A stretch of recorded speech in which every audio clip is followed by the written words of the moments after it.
ফিলিস্তিন ৭০,০০০ নবী যেখানে জন্মগ্রহণ করেছে, হাজার হাজার নবী যেই মাটির নিচে শুয়ে আছে, সেই জায়গাতে মুসলমানদের প্রথম কিবলা সেটা যদি ইহুদিরা দখল করে ফেলতে পারে, সেই জায়গার মুসলমানদের উপর যদি নির্যাতন হতে পারে, আমাদের মাটির নিচে শাহজালাল শুয়ে আছেন, আমাদের মাটির নিচে হাফিজ হুজুর শুয়ে আছেন, এই বলে যে আমাদের উপর কিছু হবে না, সেটা ভাবার কোনো কারণ নেই।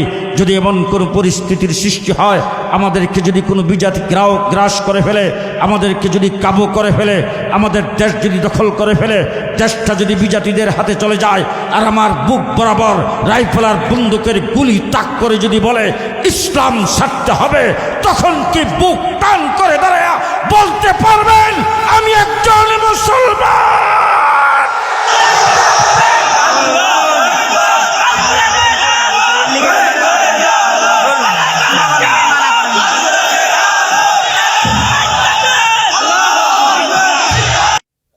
ঐতিহাসিকভাবে সত্য, দেশটা মুসলমানের দেশ। 1947 সনে আমরা স্বাধীনতা অর্জন করেছিলাম। ইংরেজদের বিরুদ্ধে 250 বৎসর লড়াইয়ের পরে ইংরেজ যখন এই দেশ থেকে যাওয়ার সিদ্ধান্ত গ্রহণ করেছে আমাদের লাঠি ডান্ডার বাড়ি খেয়ে, তখন এই দেশটাকে 2 ভাগে ভাগ করেছেন, একটা হলো হিন্দুস্তান আর একটা হলো পাকিস্তান। হিন্দুস্তান যেখানে হিন্দু মেজরিটি সেটার নাম হবে হিন্দুস্তান, যেখানে মুসলমান অধ্যুষিত সেটার নাম হবে পাকিস্তান। 1947 সনে আমরা পূর্ব পাকিস্তানের অংশ হয়েছিলাম মেজরিটি মুসলমান হওয়ার কারণে। পশ্চিম পাকিস্তানিরা আমাদের উপর জুলুম নির্যাতন করেছেন, আমাদেরকে শোষণ করেছেন, আমাদের মাল সম্পদ লুণ্ঠন করেছেন। এই জন্য বঙ্গবন্ধু শেখ মুজিবের নেতৃত্বে 1971 সনে আবার 9 মাস রক্তক্ষয়ী লড়াই করে, মুক্তিযুদ্ধ করে বাংলাদেশ নামে দেশটাকে স্বাধীন করেছে। শিক্ষিত সমাজ যারা আমার কথা নিশ্চয়ই আপনারা সাই দিবেন, যদি আমরা পূর্ব পাকিস্তানের অংশ না হতাম, দেশ স্বাধীন করা এত সহজ ছিল না। মুসলমান মেজরিটির ভিত্তিতে যদি 1947 সনে স্বাধীনতা অর্জন না করতাম, স্বাধীন না হতাম, আমরা 71 স্বাধীনতা অর্জন করতে পারতাম না। যেমনি করে কাশ্মীর 70 বৎসর পর্যন্ত আন্দোলন করে স্বাধীনতা অর্জন করতে পারে নাই।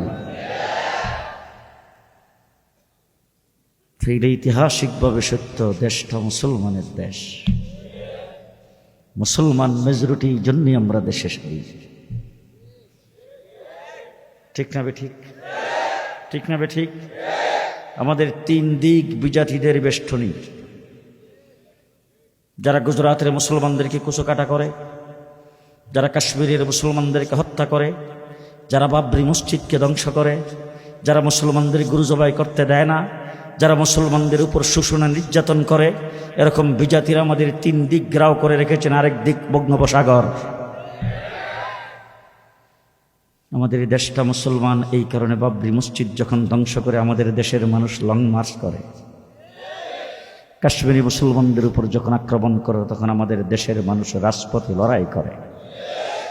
যখন এই দেশে এই সমস্ত খুনিরা যখন আসতে চায় তখন দেশের মানুষ প্রতিরোধে দাঁড়ায়। এই অবস্থাটা দেখে গোটা বিশ্বের সমস্ত বিজাতিরা ঐক্যবদ্ধ হয়েছে বাংলাদেশ থেকে ইসলামকে দূরে সরিয়ে দেওয়ার জন্য। তার 1 নম্বর হাতিয়ার হলো স্কুল, কলেজ, ইউনিভার্সিটির শিক্ষার থেকে ইসলামী শিক্ষাকে বিতাড়িত করে দেওয়া। ব্যঙ্গের নাচ শিখাইবার জন্য স্কুলের দরকার, হাঁসের ডাক শিক্ষার জন্য স্কুলের দরকার, পেন শিখাইবার জন্য স্কুলের দরকার।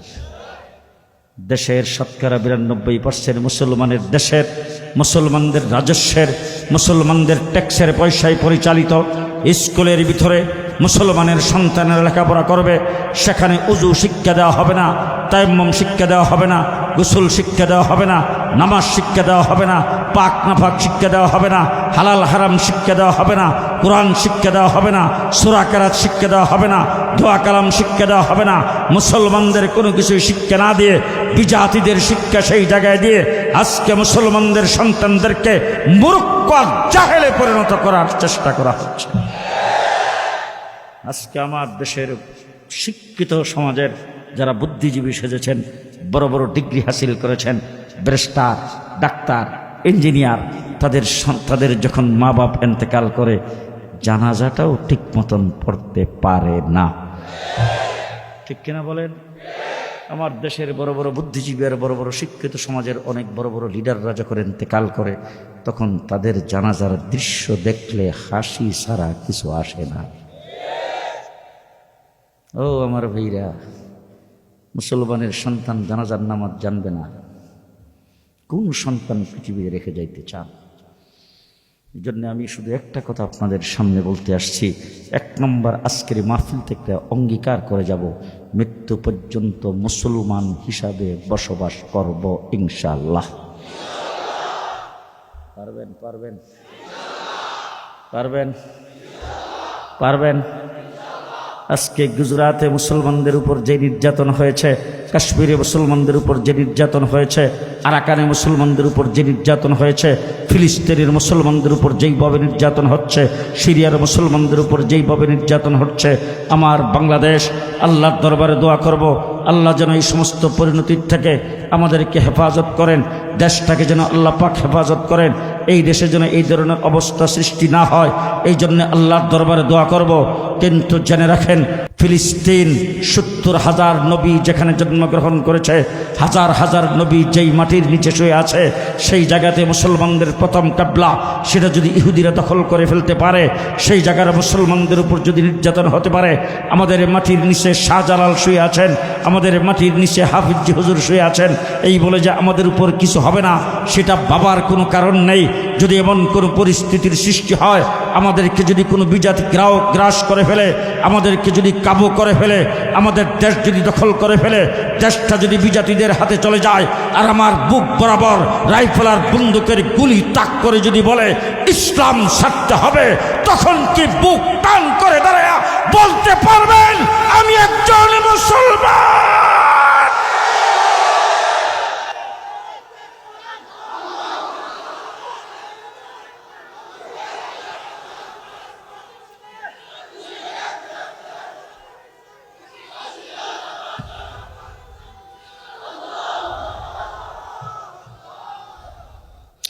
সকাল সন্ধ্যা রাত্র দিন 24 ঘন্টা আমাকে এই খেয়াল করতে হবে যে আমি একজন মুসলমান। আমি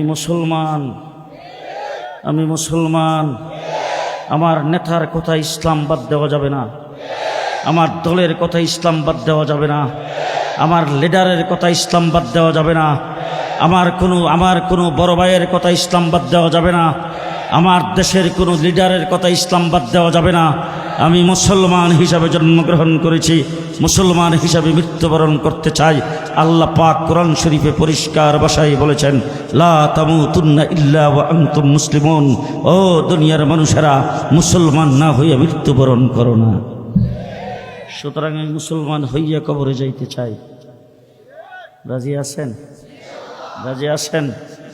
1 নম্বর। 2 নম্বর কথা বলতে চাই, আপনি যখন দুনিয়ার থেকে চলে যাবেন তখন আপনার ছেলে ব্যারিস্টার, ডাক্তার, ইঞ্জিনিয়ার, প্রফেসর, তিনি বাড়িতে দৌড়ে আসছেন, বাবা ইন্তেকাল করেছেন, পাশের মসজিদের ইমাম সাহেবকে ডাক দিয়েছেন, তিনি আবার এলাকার বড় শিক্ষিত মানুষ, সবাই ওনাকে জাগতিক কারণে অত্যন্ত সম্মান করে। তিনি এই সেই ইমাম সাহেবকে ডাক দিয়েছেন, ইমাম সাহেব তাড়াতাড়ি আসেন। ইমাম সাহেব দৌড়ে আসছেন, বড় অফিসার মানুষ, এলাকার মানুষের কাছে সম্মানিত। এই ব্যক্তির ডাকে যদি না যায়, চাকরি থাকে কিনা? আসলে ইমাম সাহেব তোমার বাবার দরদে আসে নাই, ইমাম সাহেব চাকরি বাঁচাইবার জন্য এসেছে। আইসা ইমাম সাহেব সামনে সালাম দিয়ে দাঁড়িয়েছেন, বলছেন ইমাম সাহেব বাবা তো মারা গেছেন, এখন কি করা? আরে বাবা মারা গেছেন, তুমি লাশটাকে কি করবা সেটাও তুমি জানো না। ইমাম সাহেব আইসা বলতেছেন গায়ের জামা কাপড়গুলি খুলে ফেলান, হাতের আংটি খুলে ফেলেন, হাতের ঘড়ি খুলে ফেলেন, বাবার কোমরে যদি গুঞ্চি থাকে সেটাও খুলে ফেলেন, শরীর থেকে খালি করে উত্তর দিকে মাথা দিয়ে শোয়া একটা চাদর দিয়ে ডেকে দেন। বলে তারপর ইমাম সাহেব কী করতে হবে, এরপরে কি করতে হবে সেটাও তুমি জানো না। ইমাম সাহেব বলেন মেয়েদেরকে বলেন বড়ই পাতা দিয়ে গরম পানি করতে, এখন লাশকে ধোয়াবে। বলে ইমাম সাহেব আপনি তো ইমামুল হাইয়্যি ওয়াল মাইয়্যিত, আপনি তো জিন্দারও ইমাম মুর্দারও ইমাম, সুতরাং আপনি আবার জিগান কেটে লাশ কেটে দোয়াইব, আপনারা রাখছি তো এই কারণে। ইমাম সাহেব বলেন ঠিক আছে, আমারে যদি দোয়াইতে হয় মুয়াজ্জিন সাহেবকে ডাক দিয়ে নিয়ে আসি। ইমাম সাহেব জায়গায় জামা কাপড় পাল্টাইয়া মুয়াজ্জিন সাহেবকে ডাইকা নিয়ে আসছেন। আইসা উড়ানের এক কোণার মধ্যে পর্দা দিয়ে ঘেরাও করে সেখানে ইমাম সাহেব লাশটাকে দোয়াইল, কাফন ইমাম সাহেব পরাইল। এরপর ইমাম সাহেব বললেন ধরেন 4 জন, দইরা তারপরে নিয়ে গেল জানাজার মাঠে। সেখানে যাইয়া ইমাম সাহেবের একটা সামাজিকতা আছে, তিনি জিজ্ঞেস করেছেন জানাজার নামাজটা স্যার কে পড়াইতো? মাথা নিচের দিকে দেখে ইমাম সাহেব জায়গা জায়গায় লজ্জা দেন, জানেন না আমরা যে নিয়ত জানি না? জায়গা জায়গায় লজ্জা দেন, জানেন না আমরা যে নিয়ত জানি না? ইমাম সাহেব আপনি তো জানাজার নামাজ পড়াবেন, আপনি তো ইমামুল হাইয়্যি ওয়াল মাইয়্যিত, আপনি ওয়াক্তের 5 ওয়াক্তের ইমাম, জুমারও ইমাম, ঈদেরও ইমাম, জানাজারও ইমাম, বেতনভুক্ত ইমাম। সুতরাং ইমাম সাহেব জানাজার ময়দানে দাঁড়িয়েছেন লাশটাকে সামনে নিয়ে। এবার ইমাম সাহেব যে জানাজা পড়তেন গেছেন, এটি কিন্তু ইমাম সাহেবের ফরমালিটি, চাকরি বাসাইতে, কথা বোঝেন নেই কারবার বাস। আর তুমি ইমাম সাহেবের পাশে দাঁড়িয়েছ, তোমার মা তোমার বাবার জানাজাটাকে সামনে নিয়ে ইমাম সাহেব আল্লাহু আকবার করে নিয়ত বেঁধে দোয়া কালাম ঠিকই পড়তেছেন, আর তুমি নিয়ত বেঁধে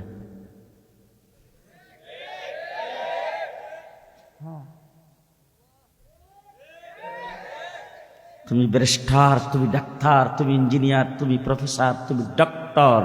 পরিষ্কার ভাষায় বলে গেলাম এই জমিনের উপর আসমানের নিচে তোমার মতো মূর্খ কেউ নাই, আর তোমার মতো কুলাঙ্গার কেউ নাই। মা বাবার জানাজা দিয়ে তুমি মা বাবার মাগফিরাত কামনা করতে পারো না। আপনারাও কি চান যে আপনাদের ঘরের সন্তান এমন হোক? জি চান এমন হোক?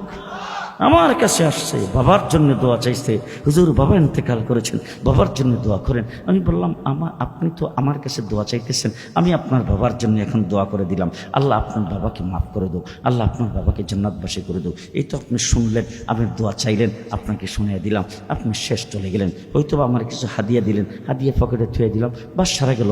এবার যদি আপনি বাড়তি কিছু করতে চান, হুজুর আমার মাদ্রাসার ছাত্রদেরকে নিয়ে একটু খতম করে দোয়া করে দিলেন, তাইলে আমি আপনাকে বলবো বসেন, জোহরের নামাজের টাইম আসুক, সেখানে খতম করে আপনার বাবার জন্য দোয়া করে দিব, এই তো শেষ। এখন আপনি যদি সার্বক্ষণিক দোয়া করেন, ভালো হয় না খারাপ হয়? সে আমারে জিজ্ঞেস করে হুজুর দোয়া যে পড়ব কি কইয়া দোয়া করতে হবে? আমি বললাম কুল হুয়াল্লাহ সূরা পড়বেন। তো মাথা নিচের দিকে দিয়ে কতক্ষণ বসে থেকে লম্বা একটা শ্বাস ছেড়ে হুজুর কুল হুয়াল্লাহ সূরাটা কারে কয়?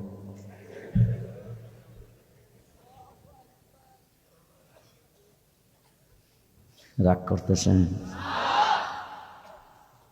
আহা, আই হায়,